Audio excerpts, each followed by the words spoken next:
Right now, inside your brain, a biological illusion is quietly sabotaging your potential.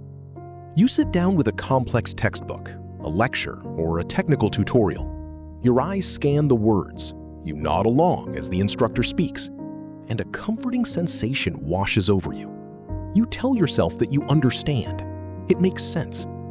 But hours or days later, when you sit down to take an exam, lead a presentation, or solve a real problem on a blank page, that comforting sensation evaporates into panic. You open your mouth to explain the idea, but all that comes out is stumbling hesitation and vague buzzwords. The knowledge is gone. What you experienced was not actual learning. It was the illusion of explanatory depth. You confused recognition with mastery. And if you have spent years highlighting textbooks, rereading notes, and passively watching educational videos at double speed, you have been playing a rigged game against your own cognitive architecture. The tragic reality of traditional education is that it trains us to recognize information, not to retrieve it. When you drag a bright yellow highlighter across a printed page, your brain gets a small rush of dopamine. It feels like you are doing work, like you are physically capturing that knowledge and storing it in your mind. But neuroscientists have shown that highlighting is one of the least effective learning strategies ever studied. What you are actually doing is increasing visual familiarity. The next time you reread that page, your brain recognizes the highlighted text and signals a feeling of cognitive fluency. Your internal monologue says, "I know this." But recognition is merely a superficial pattern-matching process in the visual cortex. It does not mean you have built the deep, interconnected neural pathways required to reconstruct that concept from scratch when the book is closed. This same trap catches us when we passively rewatch lectures or copy notes word for word from a whiteboard. We become glorified transcription machines, bypassing the critical thinking centers of the brain. We hide behind complex jargon and technical vocabulary because memorizing a fancy term gives us a false badge of competence. We learn to say the name of a thing without ever understanding the nature of the thing itself. Why do we spend hundreds of hours studying only to forget 80% of the material within a matter of weeks? Because our brains are evolutionary optimization engines. They are designed to ruthlessly discard information that is not actively used, aggressively retrieved, or deeply integrated into our existing mental models. If you want to stop forgetting what you learn, you have to fundamentally change the way you interact with information. To escape this cognitive trap, we have to look at one of the most eccentric, brilliant, and unconventional minds of the 20th century. His name was Richard Feynman. Feynman was not your typical physicist.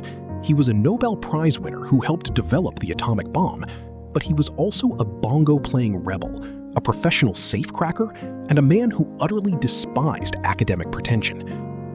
At the California Institute of Technology, where he taught for decades, Feynman became legendary not just for his groundbreaking mathematical discoveries, but for his uncanny ability to take the most mind-bendingly complex concepts in quantum mechanics and explain them so simply that a freshman could understand them with crystal clarity. Feynman had a deep hostility toward jargon. He believed that fancy terminology was often a mask used by intellectuals to hide their own ignorance. There is a famous story from his childhood where his father pointed out a bird in the woods. His father told him that you could know the name of that bird in all the languages of the world, but when you finished, you would know absolutely nothing whatever about the bird. You would only know about humans in different places and what they call the bird. To really know the bird, you had to watch what it did, how it flew, how it hunted, and how it lived. Feynman carried this philosophy into the highest levels of theoretical physics. He realized that if you cannot explain an idea in simple, everyday language, you do not actually understand it yourself. You have only memorized the jargon. This realization led him to develop a personal study system that allowed him to master fields far outside physics, from biology to computing. Today, we call it the Feynman Technique, and it is arguably the most powerful learning tool ever conceived. The Feynman Technique consists of 4 relentless steps that force your brain out of passive recognition and into active cognitive construction. Step 1 is deceptively simple.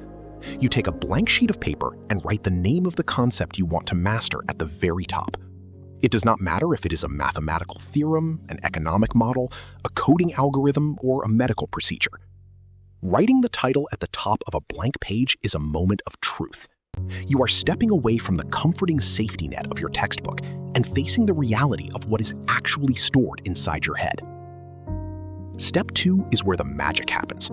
You must write out an explanation of the concept as if you were teaching it to a 12-year-old child. You are not writing for your professor, your boss, or your colleagues. You are writing for someone who has zero background in the subject, a limited vocabulary, and enough curiosity to ask why. This means you are strictly forbidden from using technical jargon, acronyms, or complex buzzwords. You can't hide behind abstract terminology. Every time you use a complicated word, you must force yourself to unpack it into plain conversational English. As you do this, you must also construct your own original analogies and metaphors to connect the unfamiliar concept to something the 12-year-old already understands in the physical world. Step 3 is the diagnostic phase. As you try to write out this simple explanation from memory, you will hit a wall. You will suddenly find yourself hesitating, your pen will freeze, or you will catch yourself writing something like, well, it just basically works like this. That moment of frustration is not a failure. It is the absolute goldmine of the Feynman technique. You have just pinpointed a blind spot. You have discovered the precise boundary where your real understanding ends and your illusion of competence begins. In traditional studying, you would just skim past this uncomfortable moment. But in step 3, when you identify a knowledge gap, you must go back to your original source material. You return to the textbook, the lecture, or the research paper. But now, you are reading with intense, laser-focused purpose. You are not casually highlighting, you are actively hunting for the exact piece of logic required to repair your broken explanation. Once you find it, you close the book and write out the missing piece in simple language on your paper. Step 4 is the refinement and simplification phase. You look over the complete explanation you have just written. You read it out loud to yourself. Does it flow logically? Does it sound like a human being talking, or does it still sound like a textbook? If there are any areas that seem clunky, convoluted, or confusing, you challenge yourself to streamline them even further. You test your analogies to see if they hold up under scrutiny. You strip away every single redundant word until the explanation is so clean, elegant, and frictionless that anyone could grasp the core idea in a matter of minutes. To see how this works in practice, let us walk through a real-world example. Imagine you're trying to learn one of the most famous and seemingly complicated concepts in astrophysics, Einstein's concept of gravity through the curvature of spacetime.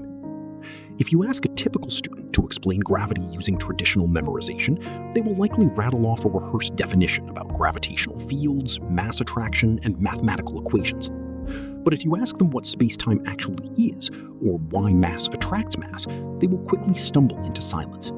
They know the words, but they lack the model. Let us apply the Feynman technique to this exact topic. For step 1, we write general relativity at the top of our blank page. For step 2, we attempt to explain it to our hypothetical 12-year-old without using words like geodesic, spacetime continuum, or gravitational field.